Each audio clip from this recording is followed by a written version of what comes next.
Alright, hello everybody. A pack a day, back again. Today I thought we'd try a pack of 2019 Topps Fire. Just came out a few weeks ago. I have opened several packs of these, got a few good cards so far. I did pull an Eloy Jimenez auto and a Chris Bryant auto out of these. So hopefully there's something good in here. Let's check it out.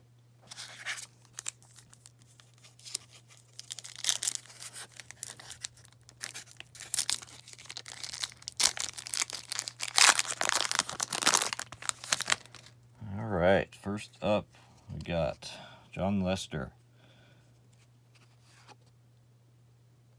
Gibson Twins, Kieboom rookie card.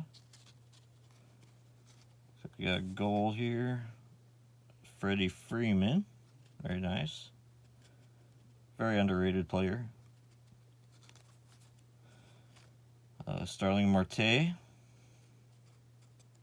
And our final card is Taylor Ward for the Angels rookie card.